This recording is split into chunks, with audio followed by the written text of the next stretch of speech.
Assalamualaikum warahmatullahi wabarakatuh. Perkenalkan, nama saya Nahdlatul Amri. Nomor induk mahasiswa saya 2510611433. Pada kesempatan kali ini saya akan membahas secara lebih mendalam mengenai dinamika hubungan hukum internasional dan hukum nasional serta subjek hukum internasional. Pembahasan ini sangat penting karena di era globalisasi seperti sekarang, hubungan antar negara semakin kompleks. Tidak ada satupun negara yang benar-benar bisa berdiri sendiri tanpa berinteraksi dengan negara lain. Interaksi tersebut meliputi kerjasama ekonomi, politik, pendidikan, hingga penanganan konflik internasional. Dalam hubungan tersebut, tentu dibutuhkan aturan yang mengikat agar terciptanya keteraturan dan keadilan yang kita kenal sebagai hukum internasional. Di sisi lain, setiap negara juga memiliki hukum nasional yang berlaku di dalam wilayahnya masing-masing. Hukum nasional ini mengatur hubungan antar negara dan warga negaranya, serta hubungan antar warga negara itu sendiri.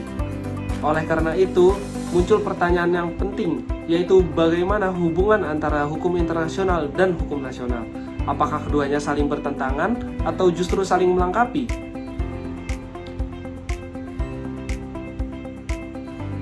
Hubungan hukum internasional dan hukum nasional.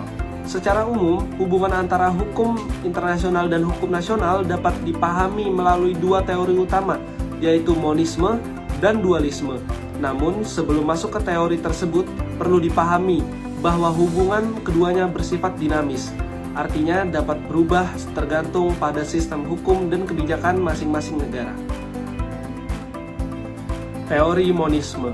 Teori monisme berpendapat bahwa hukum internasional dan hukum nasional merupakan satu kesatuan sistem hukum.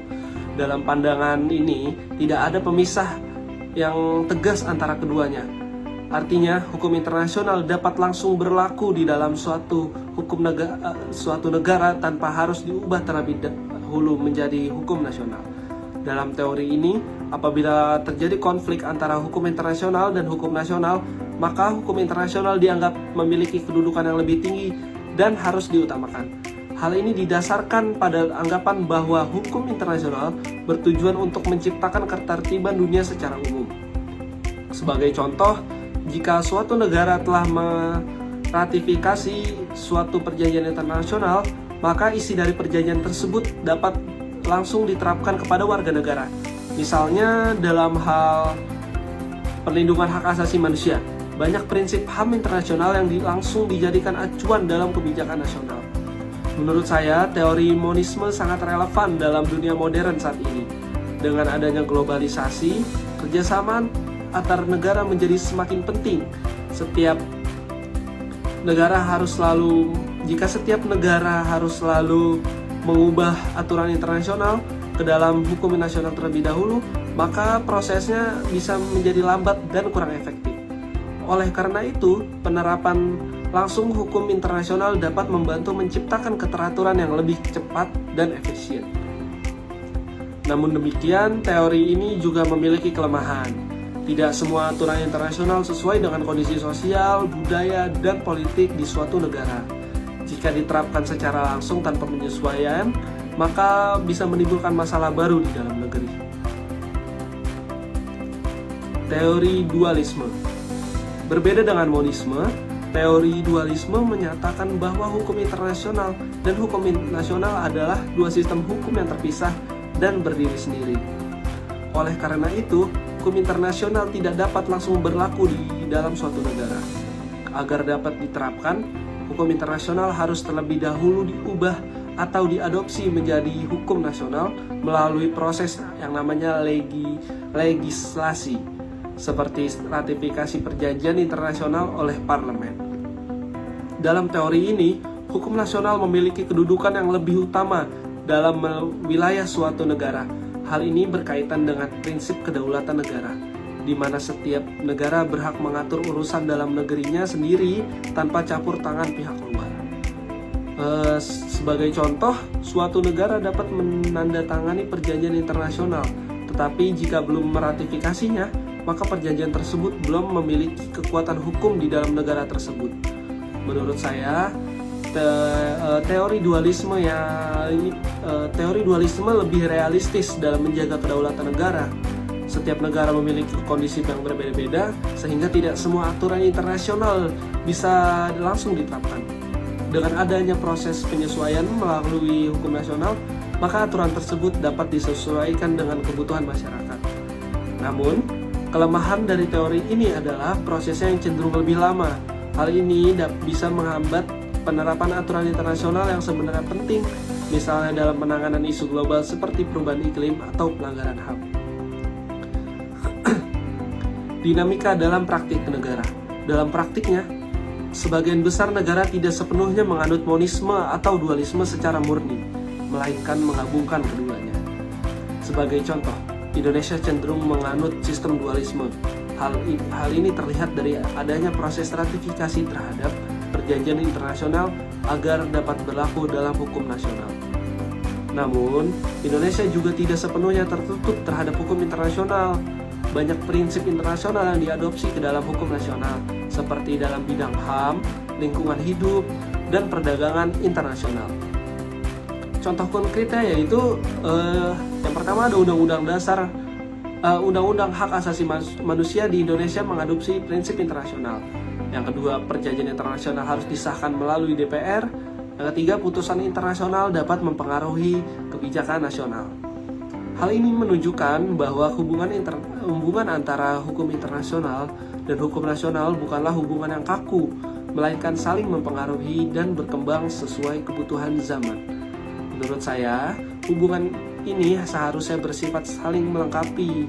Hukum internasional dapat menjadi pedoman umum, sedangkan hukum nasional menyesuaikan dengan kondisi masyarakat di dalam negeri. Subjek hukum internasional.